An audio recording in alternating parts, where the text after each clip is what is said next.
Hello, everyone. My name is Dori. I want you to get to know me a little bit better. So let's start with my grandmother and grandfather. We have like 3 hours, right? I'm kidding. I'm kidding. I'm kidding. I know. But they were actually born in Vilnius in Lithuania a long, long time ago, about 100 years ago. And they had to flee because of the war, and they went to Israel. And my parents were born in Israel, and I was born and raised in Israel. And now, actually, because of the war that's going on right now, I couldn't be with you physically, which is a shame. And I wish for better times. But Israel is not only wars, although it may seem like it if you are caught up with recent news. We also have a vivid game industry, albeit it focuses solely on mobile game development. We do have some indie game developers, and they have also success, but we cannot call this an industry. The real industry, the one that brings a lot of revenue and a lot of employees are working at, is the mobile game industry. And I was a part of this gaming industry in Israel, still is, for 13 years. I started my career in gaming in a company called Crazy Labs. And today I own my own company. It's called Finetuners. And I'm going to show you what we do with game companies. And, well, you'll see.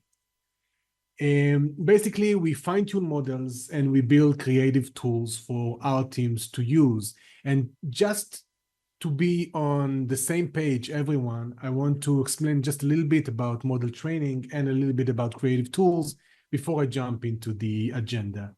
So model training is actually not like 3D modeling, albeit training an AI model to understand and know concepts, styles, characters. And this is a process that involves a neural network that learns in steps. Steps are like repetitions. And in this simple example, you can see the logo of my company, Fine Tuners, and you see the learning process. And at 0, it has nothing to do really with the original logo, only it can write something, right?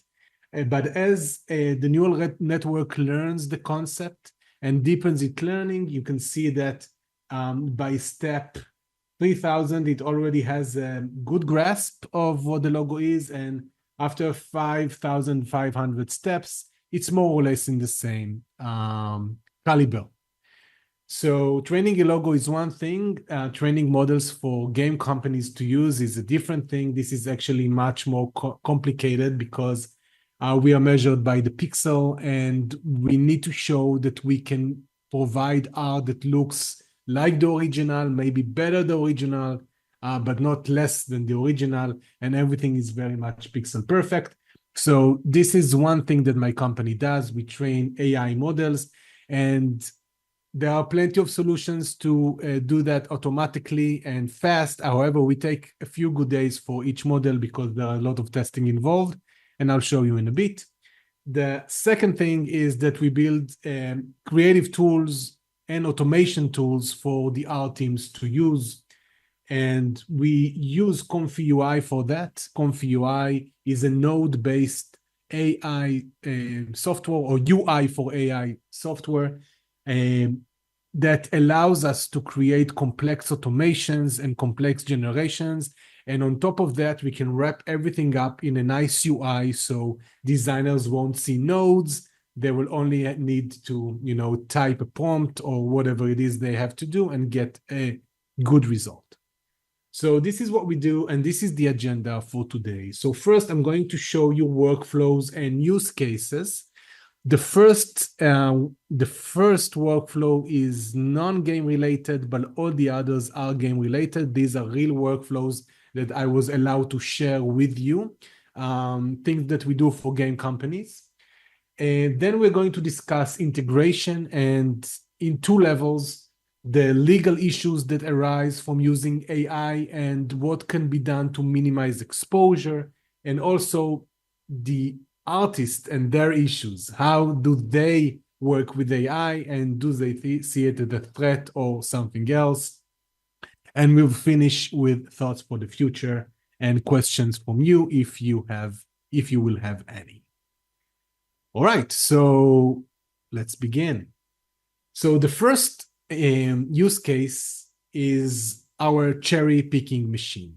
You may have heard this term. It's associated with AI, and it is associated also with a lot of redundant work. With AI, we often produce or generate many illustrations or many images just to pick the one that we like best. And this is an expensive process. However, this is a very much AI process because AI is a statistical algorithm. It has a statistical algorithm, and sometimes we can get 4 images that are not as good, and the 5th one would be perfect. So we try to do this methodically, and we try to pick the right tree and the right cherry. The right tree is actually the model version that has the most likelihood to give us the best results and, of course, the best images. So when we train models, we use this workflow because we need to test a lot of many different model variations. Sometimes more than 30 model variations, and we need to test them and see if we can identify models or trees in my allegory that churn better results time and time again. So we will pick them. But it's not only for the tree, it's also for the cherry. I mean, like a digital photographer that may take hundreds of photos in their digital cam and then go home and open everything in their computer and choose the best photo. This is also what we do. And we have a lot of parameters to tweak with. So we will get different results and we will be able to pick the one that is the most successful. So I'm going to show you a flow of how we do this. And I hopefully will also be able to tell the logic behind it. So this specific cherry picking machine was built on Flux. Flux is a relatively new model that came out about 3 months ago. And it starts with the model. And then it has the fine-tuned model. In this case, in my case, I'm training the logo of the company. So you saw a little bit of the process of the training. Now I want to generate the best results. And I have this parameter called model weight. Basically, I can play with it. And if it's on 100% or more, it will probably give me my logo or my subject, but it won't be very flexible. I can take it down a few notches, and then the models will be more creative and actually offer me options that I didn't even think of. So this is the first parameter that we can play with is model weight. And then we have the prompt. So back in the day, like a year ago, everybody was talking about the profession of the future, which is prompt writing. Well, guess what? AI took this job even before it started. We never, ever write our own prompts without AI. We use LLMs. LLMs are large language models that were fine-tuned to give us the best prompts to whatever use case we're using. So I'm using an LLM prompt, and if I'm using an LLM prompt, which this is the direction, write a prompt for fine-tuners logo, why not give me 10 prompts, please? And it gives me 10 prompt variations, so I can create many different illustrations, images based on that. And finally, we also have the sampler. So when generating images with diffusion models like we do with AI, we have different settings for the sampler, like the seed number, that actually change the composition of the image, the number of repetition, number of steps, the guidance, how much we would like the image to follow the prompt, or maybe we should be more creative. So we want to test many different settings to get the results we like. And eventually, when we get to such results, we can tune the whole settings to be more like that, the photo that we just generated. This is how it looks on Comfy UI. It looks terrible, I know, super convoluted, but actually there are just many repetitions of the simple flow that I showed you. This is the model, this is the fine-tune model, this is the call for the LLM, and these are different fine-tune models with different sampler settings that eventually gives us many images to choose from, about 15 each one. And we will go over them and then pick the one that we liked best. And this is the cherry picking machine. I made something for GameOn conference. So this is Crash Bandicoot. You know the guy. There is an animal called a bandicoot. For years I thought it was actually a fox, but no, he is a bandicoot. And I asked him to be on Vilnius for GameOn conference. Eventually, I picked this one. I thought that this was lovely. I never been to Vilnius, so I don't know if this is just, a random city, or maybe your city's streets do look like this, but maybe next year we'll see in person. All right, so this was the first pretty trivial actually process. But still, I don't know how many of you use AI and how many you generate, but we generate a lot. So the next inline is a refinement pipeline. This is a multi-step flow. Now, there is this assumption, usually among people that don't use AI much, that creating images with AI is prompt and maybe upscale and that's it. But in reality, we like to refine our results because seldomly we get a perfect result just out of the bat. So this, I'm going to give you two examples of refinement flows. Let's begin still with the example of fine-tuners.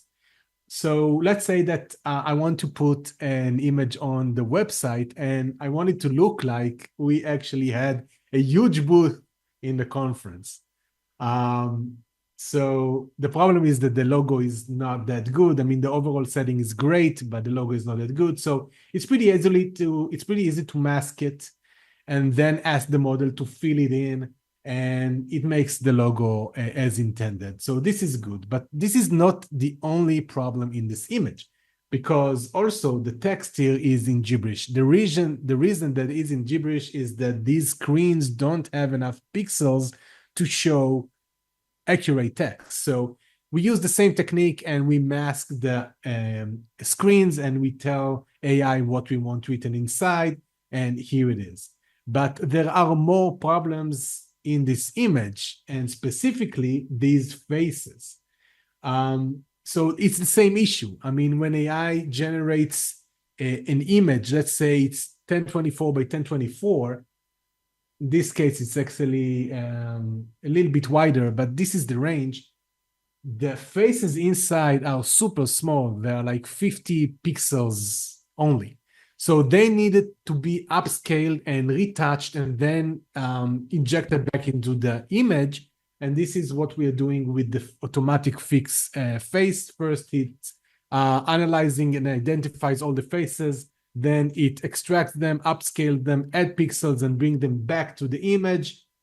And then we do the last refinement, which is upscale. So this image becomes this, which is much, much better, of course. And everything here is still in Comfy UI, and it looks like this. This is my workstation, actually. So we have the cherry picking machine on the left, and then we have an in-paint flow, so we can in-paint text or change the logo. We have a fixed faces flow and a final upscale flow, and everything in the same canvas, and it's very easy to move the images around, which is lovely. And then, if we took sponsorship on a booth, why not a whole conference, or why not a whole music festival? I mean, we don't fly, but we have big imagination. All right. Let's discuss automatic refinement pipeline, and this is a different use case. And I want to take this opportunity to explain just a little bit more about how nodes work in Comfy UI, and this is actually what you have under the hood in every AI platform, whether it is Leonardo or Scenario or different platforms there that use Stable Diffusion and Flux. So from left to right, we see the model first. Again, I'm using here Stable Diffusion Extra Large SDXL that came out about 1.5 years ago almost. And here is my prompt, my positive prompt, a portrait image of a cartoon warrior rabbit. And below there is the negative prompt, what I don't want to see in the image. Here are the other settings, which is the quantity and the size of the image. This is the sampler that I told you about before. And this node here, it takes the code from the engine and transform it to pixels. And then we have this nice image. However, I want it to be a little bit more complex because my characters in this project, we were aiming for a specific character that is a combination of a rabbit and a robot. Now, if you try to ask diffusion models to combine the two, mostly it will skew. It would either be a very robotic animal with maybe some ears, or it will be a very much of a rabbit with knobs of a robot. So if we want to make a better job with it, we can combine prompts. So in this example, for this workflow, I added another prompt. And the first one reads a portrait image of cartoon warrior rabbit, and the second one reads a portrait image of a cartoon warrior robot. And this is how we combine the two. And we give the exact same weight for each prompt, which is 50%. And then we get this, which is pretty much what I was aiming for in this project. And we have these robotic rabbits, circa 90s TV shows, something like that. So I'm building an album with these characters, and I also want to control lighting. So I can easily add a lighting component. This is a primitive way of doing it, but it works. I'm just using a light map, and I'm using this as an image to image with a very high noise. So everything will fade away, but I will still have this light source in this image, and you can see it right here. And using this technique, I managed to light the scene exactly as I wanted to. And now that I have this flow, with the click of a button, I can create hundreds of variations where I control the exact lighting of this scene. All right, so let's go to a little bit more complex workflows to cater for more complex case studies. So this is a multi-step automation of an evolution flow. And this is one of the results. And of course, you know this use case because everything in gaming evolves ever since Pokemon's inception 30 years ago. And also for mobile gaming, I mean, this is another way for them to create more meta games and more progression for players, as players get a level 1 character and they need to work and play until the character is maxed out on level 5 or 10 or whatever. So how do we approach this? Because this is not an easy thing to ask from AI, because the character needs to be the same and the model needs to understand what evolution means. So, oh yeah, and this is how it looks like. But let's go and analyze this. The first thing we do is to train a model to understand evolution. This project was done with SDXL, and we fed it with a lot of illustrations of different objects. In this specific case, it's actually a bonsai tree, but we fed it with a lot of different evolution sprites, let's say, so it will understand what an evolution is. Then we add the fine-tune model for the studio, and we also add an input for a basic shape. We need this basic shape to help the model understand exactly how many iterations we need, and also to give it a size and base color to work with. So this is the input we need. and then it turns it to something like this. Now, this is, of course, not final, but it is a good start. Now, here's the thing about AI. If I would generate each character individually, they will for sure be different, even though the prompt will be the same. However, when AI generates an image, it creates probably the same character or the same subject. It creates the same, but it can do multiple poses. So, for example, if you have a chest, you want to generate a chest and you want the chest to be closed and open, it's better to have it in one go in a wide picture than to try to generate a closed chest and then an open chest with a different seed and a different prompt. So this is what we used here. And then we get all types of different animals. And eventually we can decide which one we want to upscale. And upscaling makes things smoother and better, basically. You can see this hand here that turned to a normal hand. And he has a spear here. And this necklace and now has much more details. And of course, this is not final art. I mean, eventually, the way the company uses this workflow is the artist let the machine run for an hour, churning all types of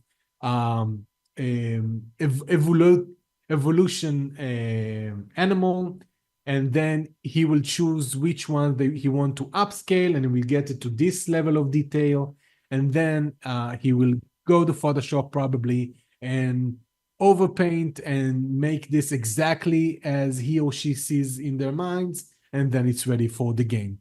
But we have saved tons of time in the process.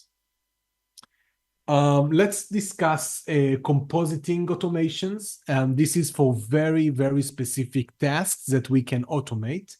And usually these are also tasks that designers don't want to do. So this is a double win or a win-win situation where we can give artists a tool that does the work they don't want to do. And this is the example. Again, we work with mobile game companies, and mobile game companies have many social channels on Instagram, on Facebook, on TikTok, whatever. And they have to engage their audience on a daily basis and give them like free money and coins and stuff. So this is a very common use case. And here is a very simple, this is, by the way, the level of complexity of these riddles. It's not supposed to be very hard. But you can see that there is a background, and the background is in the style of the game. And then you have some missing piece. And we can do this manually. It will take like an hour, but we can also do it automatically. How do we go about that? So in layers, basically. We generate the background, of course, with an LLM prompt that does this automatically. And then we need to cut the image. And then we need to cut it 2 more times so we can create 2 more answers. And then we paste it here. And then we also use the UI and we have it. And this is very much can run automatically. I'll show you how this automation looks like in the back end. Designers have just a simple UI saying how many posts you want, and that's it. But in the backend, it looks like this. So basically, this is the prompt, and then I cue the prompt. It happens automatically from this point on. You see it created the image, and now it will randomly create 3 spots, and then it will paste it here. And we have everything ready. Of course, the UI here was prepared in advance. If you would like to change the text, we need to go to the template and change it. So this is a very much, specific, but we are in here for specific things. So these are just other results from different games that we do. And it is all very much templated and very much automated.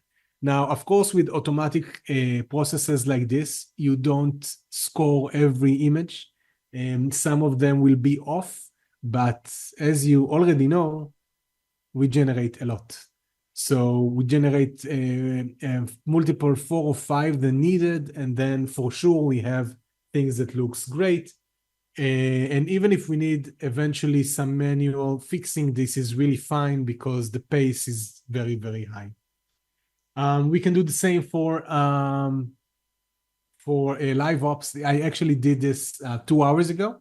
I thought that the talk was going to be at 12, but it was not. So I just did this on the fly. This is a Royal Match theme, live ops. And this is all very much templated. Everything here was made with AI, and no Photoshop involved at all. From prompting to the frame, to the text, and to the containers. The last use case I want to show you is AI card design. It's a creative tool that we have created for a team that does a solitaire game. And what it does, it's create many variations of solitaire cards. And this is for customization and for packs that players can open in the game. And the thing here is that we were allowed to be very creative with the background, but we needed the number and the suits to stay intact. They had to be black or red, and they had to look like the original suits because it's a game of solitaire. You can't have a club looking like something else or a spade looking greenish or something like that. So we needed to understand first manually how we're going to approach this mission. And I understood early on that our best approach is to use an image-to-image approach, which means that we need to have some kind of a template card, and we can reskin this card while saving the original colors. So for that, I built a simple Python software. And when I say I built, ChatGPT built it. I just told him what to build. I don't know what Python, but I know what I need. So this is a simple program that works now on the browser. And basically, it has many fonts baked inside, and fonts are not a very fun thing to deal with because numbers, they look different than the characters. And of course, the suits, yeah. So with this, you can align everything and create a deck of cards based on a font quickly. How quick? It takes me about 5 minutes to create the whole deck. It looks nice. And of course, we don't need to do it many, many times. After we have like 4 or 5 decks, we have enough variety to create whatever we want. So this was the first thing. Now we have this template, which I call the original. We do an image-to-image process. And as you see, the model was creative to create this kind of a signature based on the two, which is very creative, but it may not be what we need. We need to keep the numbers very visible and readable. So I used a color reference. If you want to get into the details, I'm using IP adapter to take the color and the shape of the suit and the numbers, so we can inject them to the generation and make sure that we are not going to get lost. So I recorded a video that shows how this machine works. And again, you see the backend here. But this is how the backend looks like. And this is the prompt. And this is also real time. It is changing very quickly because I'm using very fast models here. So every time I tap enter, I get a different prompt until I get something that I like. So I chose this, and now I can choose the color, the base color. So the more I take it up a notch, the more dark it becomes and the more details it has. And everything is related to this blue color. I can change this color to a different one. And now the picture will be more green. Now it was green to begin with, but now it's even greener. And I can choose exactly how bright it will be versus how dark it will be. And how many details, of course. So this is that slider. This is the IP adapter. And you see that if I'm taking this notch below a certain threshold, the numbers really integrate with the image, which is something that we don't want. So we can take it up to a higher value, and then we can keep the numbers and colors intact. And then we can just change seeds. And seeds for this purpose is different composition. And we do this until we get the design we want, and then we can use this design on the whole deck, and then we have a deck which is customized. And this is happening very, very fast, and it's also a lot of fun using this tool. Okay, so let's discuss integration, because I showed you various use cases and various workflows and models, but how do they actually get into work in a gaming company? And I think the first stop is basically legal, the legal department.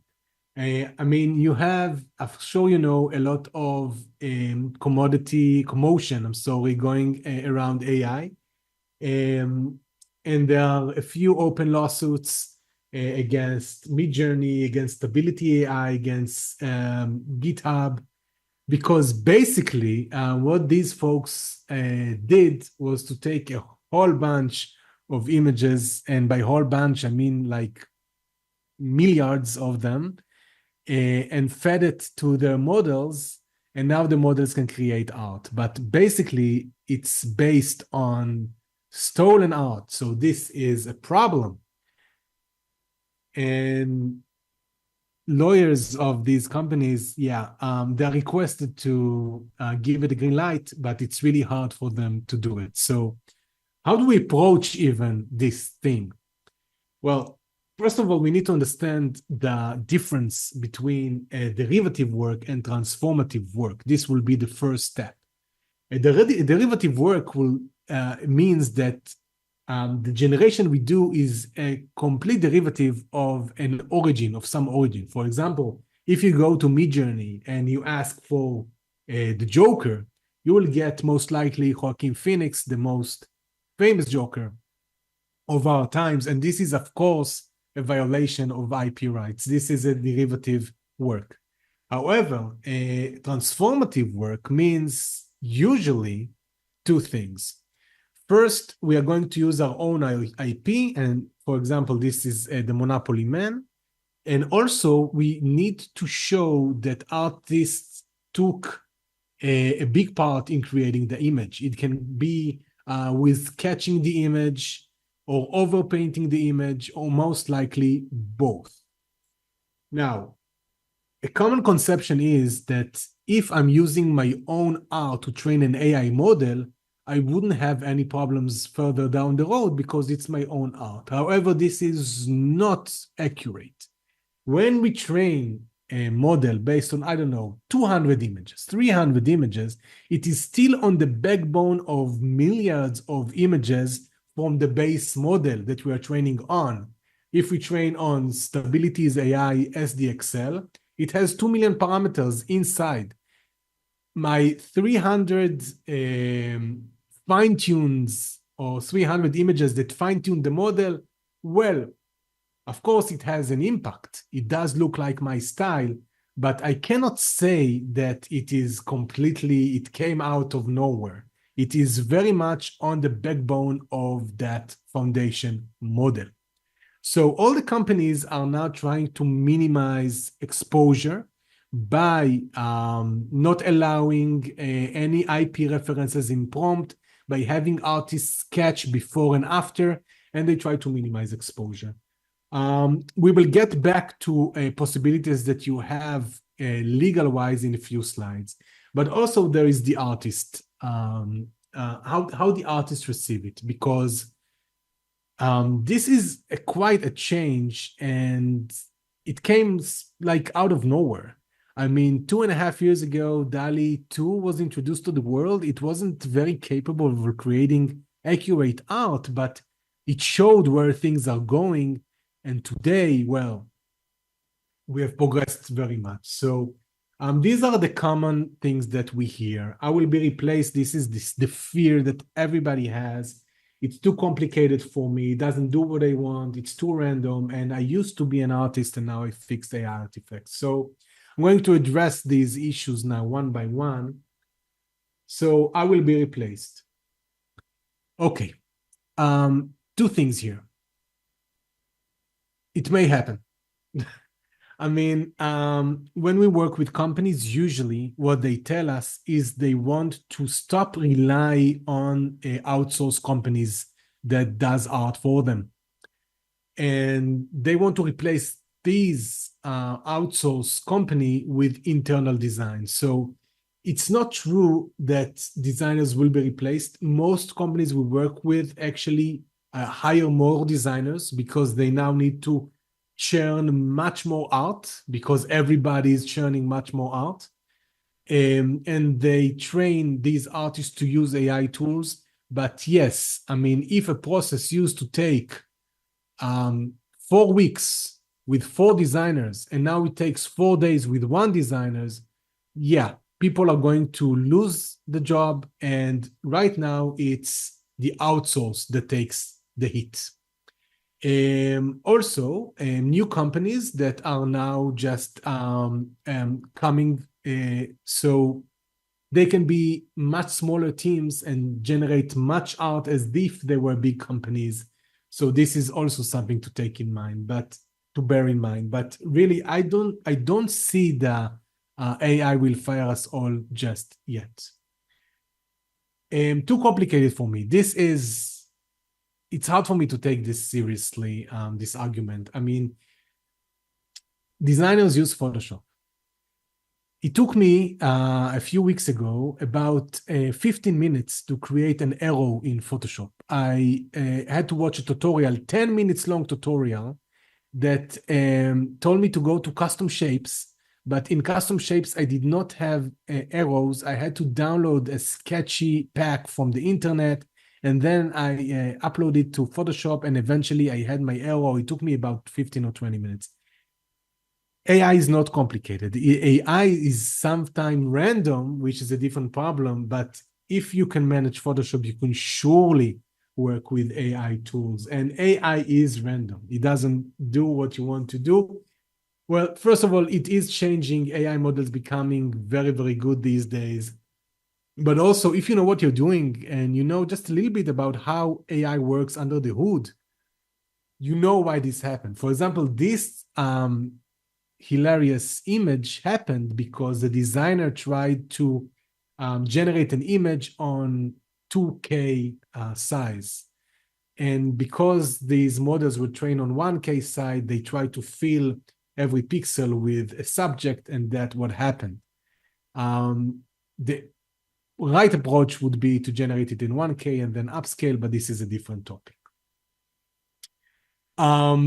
So a few thoughts for the future, and I'm going to go back to legal and artists with this. And here is Marty McFly, just to remind everyone that I may be from Israel, but I'm not a prophet, and I don't really know what's going to happen, but I have my hunches. So brands will have to stand out ever more so because everybody is generating content like crazy and the bar keeps on raising. And they will have to keep their own IP and they have to have their own AI models. This is a must. They have to create original concept art, not like this one. Original, really original. That they will be able to protect the IP of that original concept art.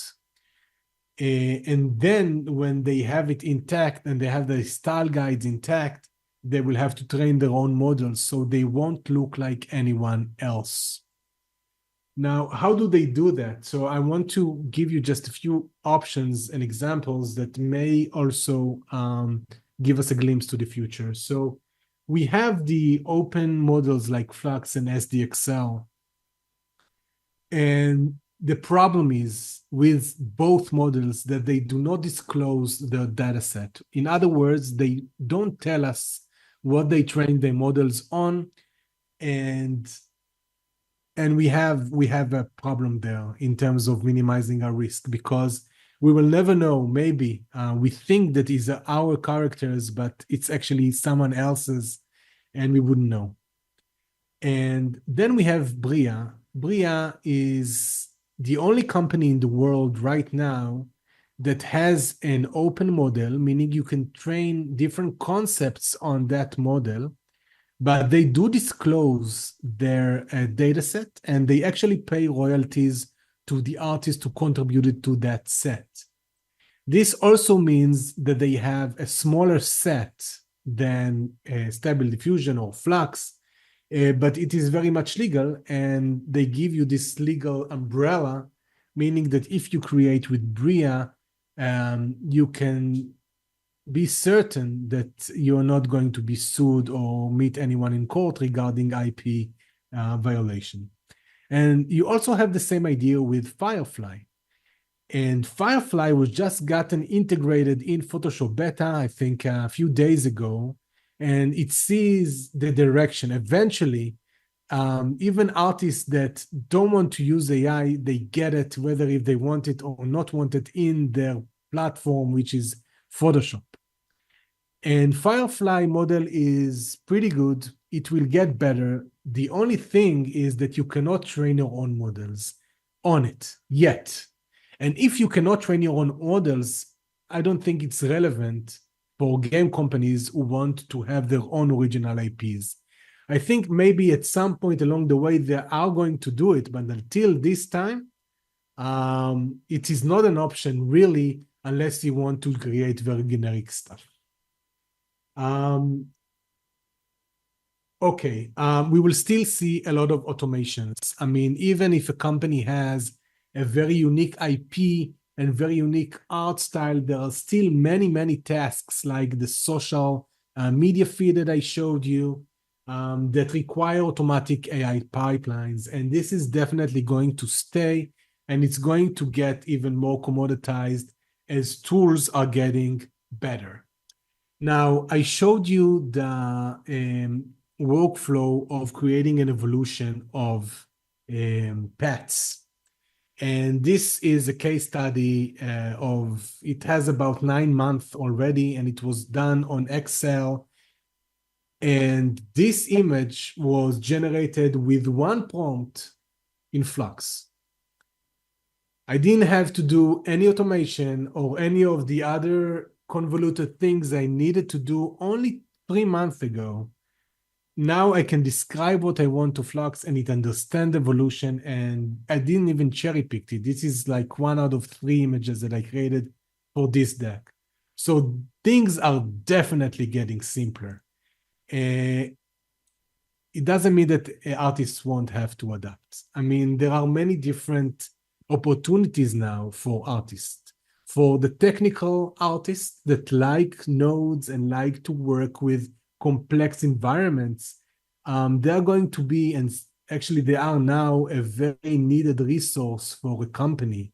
This new profession, AI tech art, is so surely gaining momentum. It is very much needed, and this is for the artists who are technical. Also, artists who are not technical are going to use AI. I mean, unless the company stated otherwise, well, if something can be done in 70% or 30% of the time or 15% of the time, it happens. Just a matter of time until all artists will get it. So definitely things are changing, and the artist roles as well. Custom pipelines can be easily built, and this is also something that is relatively new. The infrastructures up until maybe a few months ago, 3 months ago, were all requiring a lot of GPU and a lot of big memory machines to create all these generations. This is still true, but now with Flux and other services like Replicate and File, we can just call an API endnode and build our own softwares. And we don't even have to know a lot about code, because we have these crazy LLMs to write it for us. One platform like this is called Weavy. Weavy is like Comfy UI, but it is much simpler and it allows everyone to create their own flows and to create automatically and to create at scale. So this is also happening. And finally, manual work will be highlighted and valued. I mean, for sure, there are many companies, especially in the AAA world or the AA world, indie even maybe, that will praise and highlight the manual work because this is also going to stand out. We're going to see so many AI games. So these little gems that artists actually use their hands to craft, this is going to be sought after. So I don't think that this is a death blow for all these studios. On the contrary, the battle is going to be where the AI and automation is going to be. That's it, actually. That's my talk. And hopefully it didn't take much time. And if you want to ask questions, now is the time. If you're still there, nobody knows. Dori, can you hear me? Yeah. Okay. So, are there any questions from the audience? One question. Okay. I'm just giving the mic.